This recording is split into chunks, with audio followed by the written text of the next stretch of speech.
Thanksgiving, don't fall into a common trap with your table decor, and that trap is having a centerpiece that is too tall to talk over. Ask any event planner, and you know it's a challenge to have something pretty and pretty low. Floral designer Bryn Larson has a solution for us, and boy does she. I said the second I walked into the studio, only you could pull off something this beautiful. We'll get to the design details in just a minute, but first, why do you think we allow that centerpiece to kind of balloon up? I think we're thinking our table's going to be so big, there's going to be so many people, it needs to be big enough to fill the space, and sometimes we do that with height rather than going across the whole table. We think bigger is better. Yeah, we want to make that statement, but you're saying go low and go long this year. Absolutely. You know, if it's low and you have something scattered throughout the table, you can still bring, you know, a thing of rolls, you can still bring some of the food to the table. Let's leave space for the food, shall we? The important stuff, right? And leave some space for conversation. That's really the best part about Thanksgiving, is catching up with family. So that's at-home design principle number one. Go low, go long. But you've brought some other design principles to this table today that I think will really speak to people at home. The one thing that jumped out to me is you've played up these fall colors with pastels. It's like fall meets spring. How does that work? It's kind of different, and I love it. I think it goes in your house a little better. I don't know. I think when we think fall, we think bright red, bright orange, bright yellow. Which I'll say it can translate to cheesy. A little bit. Yeah. A little bit. I think this brings a little bit of elegance. I know this would go in my house a lot better without that huge punch of color. Bringing in some softer tones to just bring in a little elegance and a little something different. We have a burnt orange next to a mauve. So what about those colors? Is there anything in the color selection, though, that you have to be careful of? I think just when you're picking things out, I like to lay it on the table all together. Okay. Just to make sure all the colors look nicely together. And there's really no rules. Just use your eye. Make sure nothing is really clashing. But if you look like in the greenery, there's some pinks that are kind of in the different leaves that you're kind of pulling out. Colors? Okay, absolutely. I was going to say there has to be something with the greenery because that looks artfully and strategically placed throughout the arrangement, that green to break it up. Absolutely.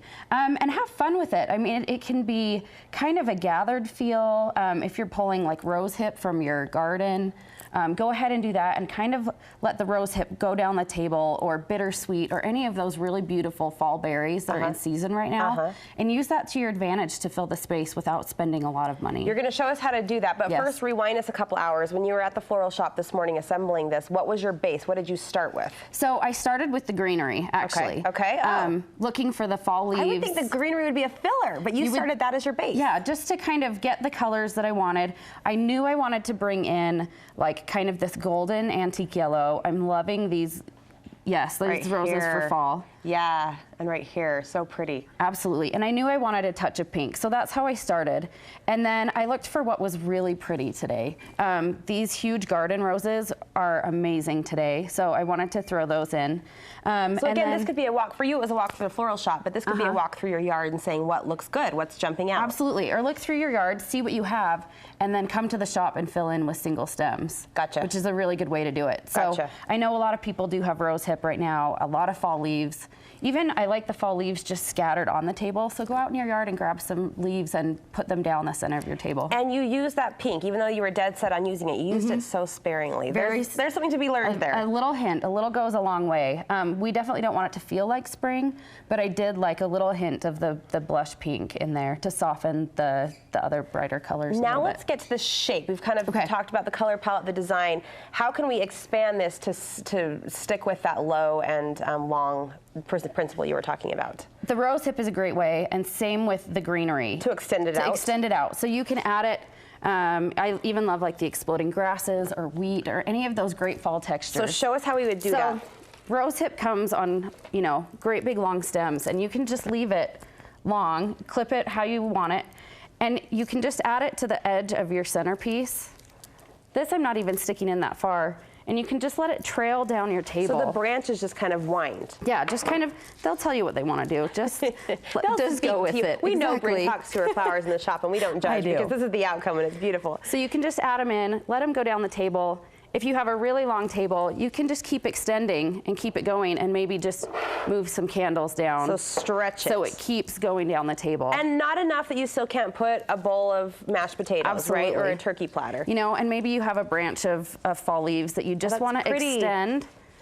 and add some more candles just to keep it going. And I like the eclectic candles. Just gather the candles you have in your house and add them to the table. I think that warmth really starts off the holiday spirit with that warmth and glow. You have captured that perfectly, the warmth, the glow, and just the fun juxtaposition like you talked about of the colors, spring meets fall in such a tasteful way. You're amazing. Thank you so much. Thanks for you mentioned having we me. could stop by the store if we wanted to pick up those single stems. Absolutely. Stop by the store. We're doing Thanksgiving centerpieces if you don't want to do them yourself, if you're cooking and it gets a little busy. So come by the store. We have extra stems or full centerpieces if you like. All right, Bryn, thank you so much. Happy Thanksgiving.